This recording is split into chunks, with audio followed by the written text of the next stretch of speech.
Why are children in this daycare always sleeping and unusually quiet?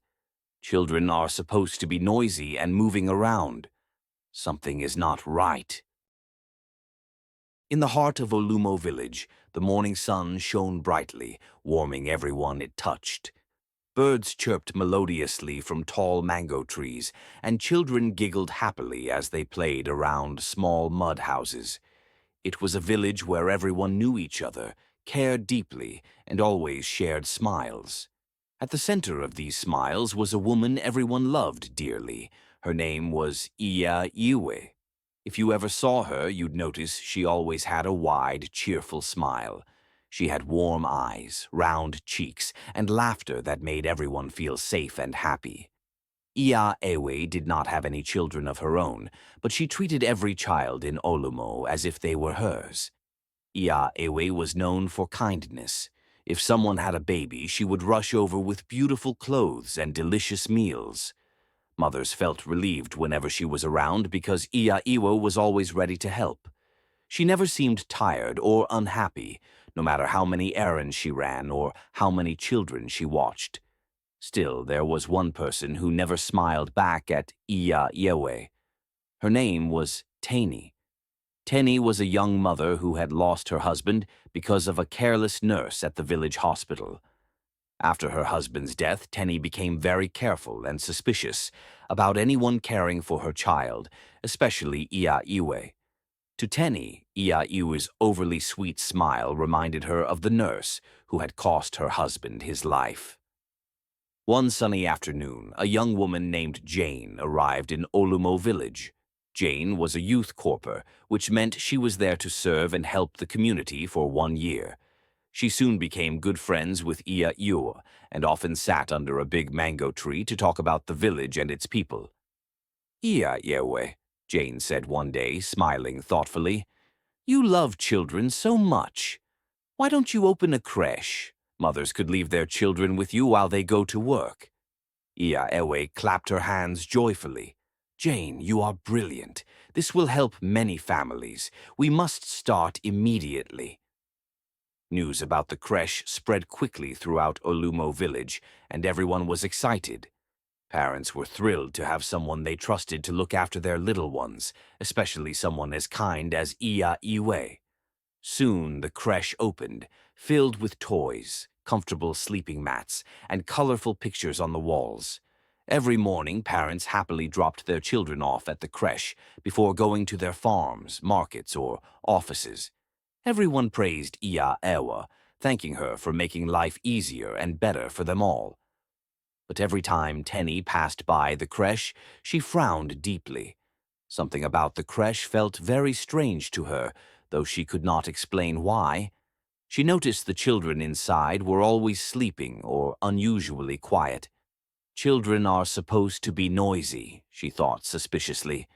Something is not right, she whispered to herself. I don't trust this woman, and I will find out her secret. Tenny's heart beat faster as she began planning how to uncover what was truly behind the cheerful smiles of Iya Ewe. Soon the creche became the most popular place in Olumo Village.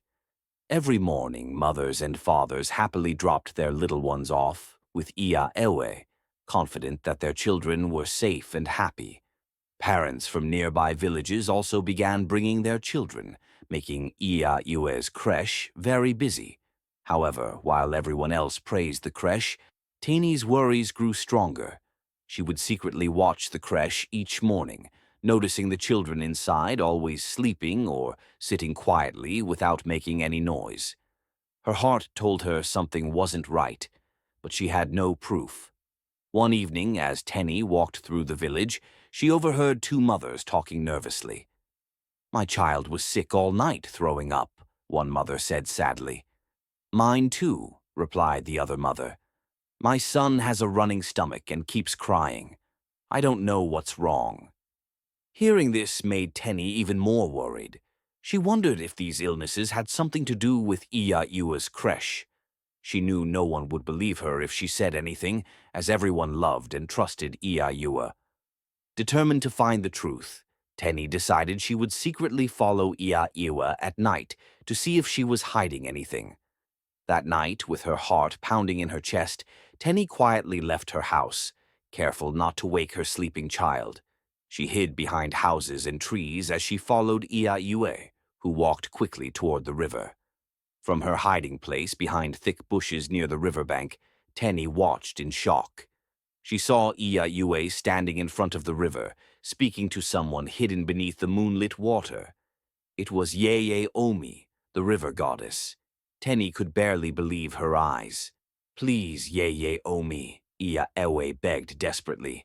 "Make the children quiet and sleepy during the day so their parents think they're happy here. But let them only fall sick after they return home, so no one suspects me." "I will grant you this wish," the goddess said with a voice as gentle as flowing water. She handed Iya Ewe bottles filled with a mysterious liquid. "Give this to the children, and your wish shall be granted." Teeny's heart broke with fear and sadness. She now understood the truth behind the strange behavior and illnesses of the village children. Terrified and careful not to be seen, she ran home, determined to expose the truth and save the children from the smiling woman everyone trusted. Days passed, but Tenny couldn't stop thinking about the dreadful scene she had witnessed by the river. She knew she needed strong evidence before anyone would believe her accusations against Iya Ewe. The weight of knowing the truth alone made her feel heavy and sad. One tragic morning, loud crying filled the air. Tenny rushed outside to find people gathered around a mother who had just lost her child. The little boy had become severely ill overnight after returning from the creche, and he had not survived. The entire village was shaken with grief and fear. "It must be something from the creche," someone shouted in anger. "No, not our beloved Iya Ewe," others argued back fiercely. "She loves our children. She would never harm them." Teni watched in anguish as the community argued, torn between their love for Iya Ewe and the undeniable fact of the child's sudden death. She knew it was finally time to speak out.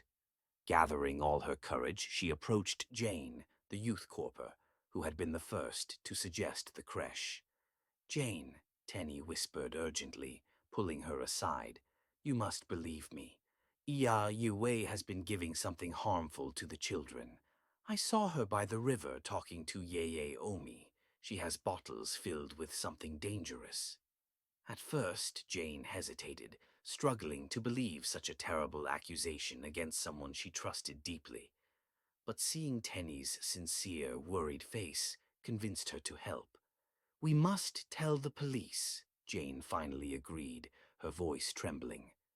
Together, Jane and Tenny went secretly to the police and shared their story. That evening, officers quietly entered Iya Ewe's house in the creche. They found thousands of small bottles hidden carefully, each filled with a strange liquid. The discovery shocked everyone in Olumo Village. Iya Ewe, seeing the evidence, broke down into tears and confessed. "Yes, it was me," she sobbed. "I was tired of everyone mocking me for having no children. I wanted you all to depend on me, to love me. But now I see how wrong I was." The village was devastated, betrayed by the one person they trusted most. Tenny stood quietly watching the sorrowful scene, knowing her bravery had saved countless other children from harm. The news of Iya Ewe's confession spread quickly throughout Olumo Village.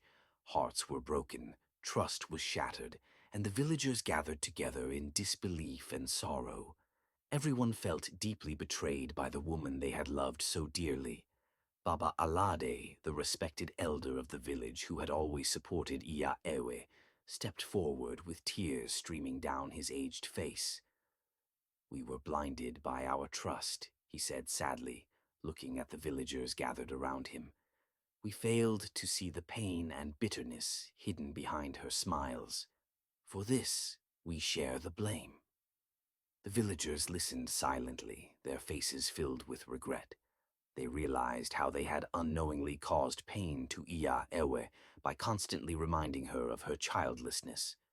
Though angry at her betrayal, they began to understand the sadness that led her to such terrible actions. Meanwhile, the police took Iya Ewe away, promising that justice would be served. The dangerous bottles were destroyed, and the creche was immediately closed down. A few days later, Tenny stood before the entire village, feeling both relieved and hopeful. "We have all learned a painful lesson," she said gently but firmly. "From now on, let's watch carefully over our children and each other, making sure no one suffers quietly." Jane, deeply moved by the situation, decided to remain in Olumo Village beyond her original stay. Together with Teni, she planned to open a new creche, this time closely watched by everyone, ensuring it would always be a safe place for children. Gradually, the villagers healed from their pain. They learned to trust again, carefully and thoughtfully. Tenny found peace knowing she had protected the children and her community, and the smile on her face returned brighter and stronger than before. Olumo Village, now wiser and more careful, moved forward, determined never again to let smiles hide sorrowful secrets. Thank you for watching. Please support me by liking and subscribing to my channel. See you on the next one.